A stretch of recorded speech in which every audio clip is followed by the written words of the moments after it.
kupata maarifa ya manufaa, kupata maarifa ya manufaa. Read my books. Welcome back. Earlier on we were talking to Ann's mother, who has given us her life story. And Ann, you know, many people feel that my mom didn't give me the best, my father didn't do anything. You know, my mom is 1, 2, 3, and that's why I didn't achieve 1, 2, 3. Yeah. What makes your mom different? I love my mother because this is a kind of woman who believes in possibilities. Where everybody else is seeing impossibilities, she always believes in possibilities. My mom, when she lost her sight, and like I have said in the book, she went through depression. At some point, she lost her mind. She spent some time in the mental hospital. And when she recovered from that, and by the grace of God, she was able to heal. You know, most patients of depression, they end up either killing themselves. She has just told you that she does everything by herself. Actually, she does not need to have anybody in the compound for her to run her life. At times, she will be alone in this compound. She knows how to make a phone call to us. She just knows how to go through the phone book, and she knows if she wants to call me, she knows how to get to my number. This woman believes in herself. She believes that she can do things as long as your brains are intact. As long as you can think and come up with an idea, you can always do it. My mom runs a kiosk, and she knows how to give back change. If you give her some money, she will know this is, you know, this is this currency, and she knows what change to give. You know, she doesn't need anybody to be there. True. Some of us, when something wrong happened to us, the best we do is to retreat. Or make ourselves a small pity party. Exactly. Moan. And actually, you spend too much time there. Instead of, you know, developing a way of encouraging yourself every day. Actually, you should be the best encourager to yourself. True. Because 90% of the people we have out there are discouragers. There are people who told my mom, now you're blind, you can as well, you know, get yourself to the nearest town and begin begging. But she refused. It is this woman that encouraged me to go to school even when there was no hope of And me imagine, going anywhere. it was something that made me laugh together with whoever we were reading the book with, because you tell me that your first time to sleep on a mattress was in high school. Definitely. Oh my. It's very true. I have told you that going through poverty and a lot of hardship was not the best thing anybody could have gone for. Actually, it was the first time I slept on a bed. You know, I always say this as a joke, but it is a very serious joke, if there's any serious joke. That we used to sleep on the floor, and we were quite many of us, so we could arrange ourselves according to how we follow each other. So 4 of you face this side, and the other 4 this other side, and you can imagine at night what is happening. There's a lot of fighting that happens, especially when you sleep badly and everybody will be on you. But what I like about our mother, she has taught us that no matter how things are, no matter how difficult things seem to be, you always have something you can do for yourself.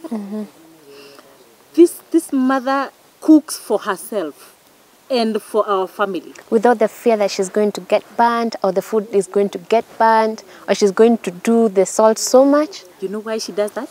Because she believes in herself. There's when you believe in yourself and believe that you can do things, even God in heaven supports you. He backs you up. He gives you more knowledge on how to do it. It was not easy at the beginning because she had to keep learning again how to now cook while blind, but she has done it. You know, the reason why we do not rise up in life is because we have failed once and we stop there. And we conclude the fate is sealed. I cannot move ahead. This is the end.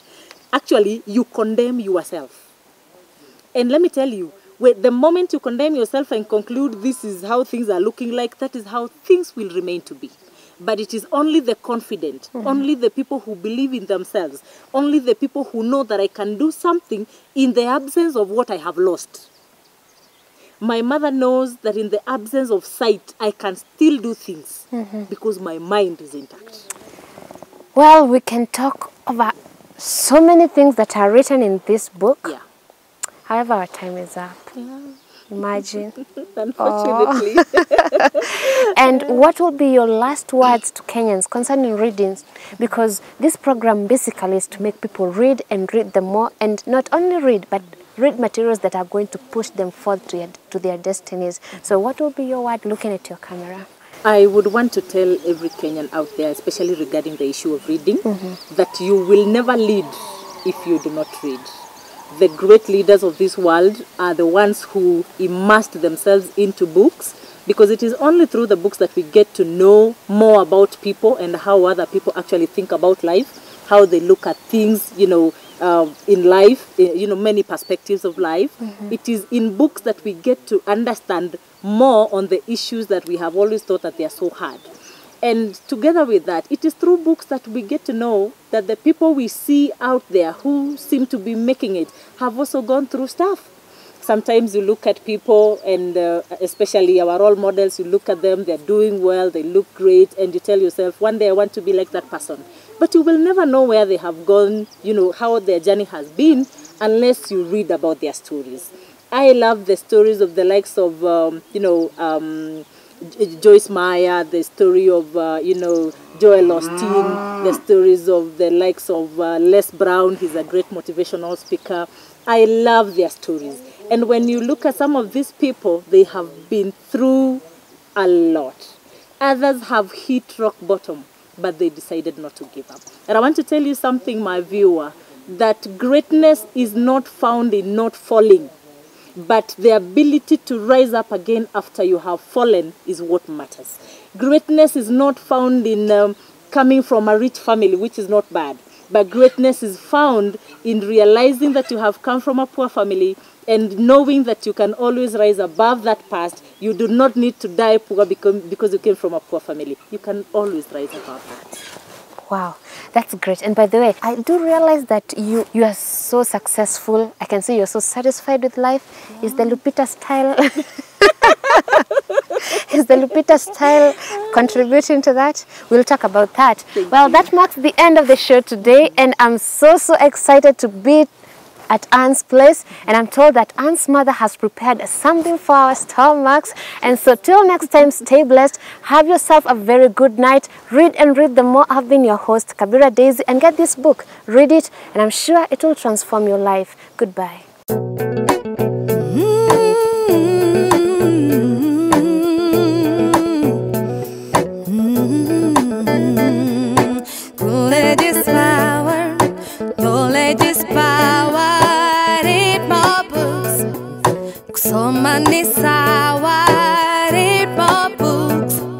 Kupata maarifa ya manufaa, kupata maarifa ya manufaa. Read my books.